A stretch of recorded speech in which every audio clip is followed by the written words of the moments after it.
नमस्कार दोस्तों, चेन्नई के खिलाफ आया आरसीबी के बल्लेबाजों का तूफान। कप्तान रजत पाटीदार के बाद टीम डेविड ने 3 गेंदों पर 3 छक्के लगाकर आरसीबी को पहुंचाया 200 के करीब और फिर उसके बाद आया आरसीबी के गेंदबाजों का तूफान। आरसीबी के सामने कोई भी सीएसके का बल्लेबाज नहीं टिक पाया और इस बड़े महामुकाबले में अंत में इस टीम ने जीत हासिल की। तो क्या है आज चेन्नई और आरसीबी के महामुकाबले का पूरा हाईलाइट्स बताएंगे दोस्तों आपको हमारी इस वीडियो में। लेकिन दोस्तों अगर आप भी आरसीबी की टीम के बहुत बड़े फैन है तो इस वीडियो को एक लाइक और चैनल को सब्सक्राइब कर लीजिएगा।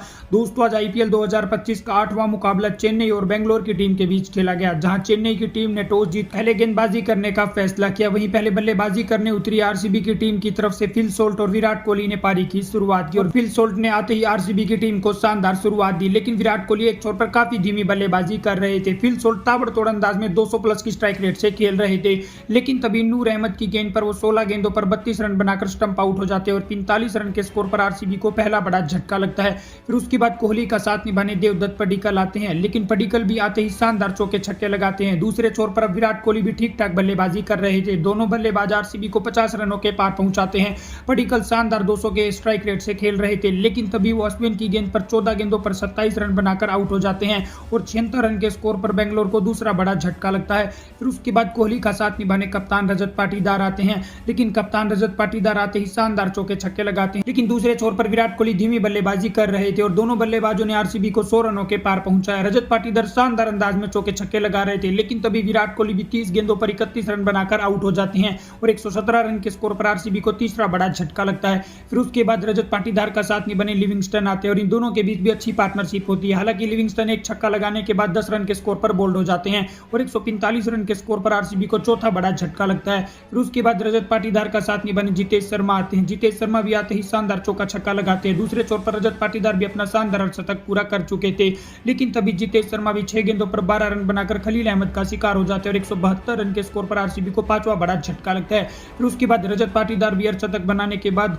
51 रन के स्कोर पर आउट हो जाते हैं और 176 रन के स्कोर पर आरसीबी को छठा बड़ा झटका लगता है। फिर उसके बाद back to back Kunal Pandya के रूप में भी आरसीबी की टीम को 7वां बड़ा झटका लगता है, लेकिन आखिरी के ओवर में टीम डेविड 3 गेंदों पर 3 छक्के लगाकर आरसीबी की टीम के स्कोर को 20 ओवर में 196 रन 7 विकेट के नुकसान तक पहुंचाते हैं। जवाब में 197 रनों के लक्ष्य का पीछा करने उतरी चेन्नई की टीम की तरफ से सचिन रविंद्र और त्रिपाठी पारी की शुरुआत करते हैं, लेकिन चेन्नई की इस मुकाबले में शुरुआत बेहद ही खराब रहती है, क्योंकि हेजलवुड अपने पहले ही ओवर में त्रिपाठी को 5 रन के स्कोर पर आउट कर देते हैं और चेन्नई की टीम को 8 रन के स्कोर पर पहला बड़ा झटका लगता है। फिर उसके बाद ऋतुराज गायकवाड़ भी उसी ही ओवर की आखिरी गेंद पर 0 रन के स्कोर पर आउट हो जाते हैं और फिर उसके बाद कप्तान ऋतुराज गायकवाड़ भी उसी ओवर की आखिरी गेंद पर 0 रन के स्कोर पर आउट हो जाते हैं और 8 रन के स्कोर पर चेन्नई को दूसरा बड़ा झटका लगता है। फिर उसके बाद सचिन रविंद्र का साथ निभाने दीपक हुड्डा आते हैं, लेकिन इन दोनों बल्लेबाजों की पार्टनरशिप भी नहीं टिक पाती। भुवनेश्वर कुमार 4 रन के स्कोर पर दीपक हुड्डा को भी आउट कर देते हैं और 26 रन के स्कोर पर सीएसके को तीसरा बड़ा झटका लगता है। फिर उसके बाद सचिन रविंद्र का साथ निभाने सैम करन आते हैं। हालांकि सैम करन एक छोर पर धीमी बल्लेबाजी कर रहे थे, क्योंकि विकेट गिरने की वजह से दोनों ही बल्लेबाज काफी धीमी बल्लेबाजी कर रहे थे,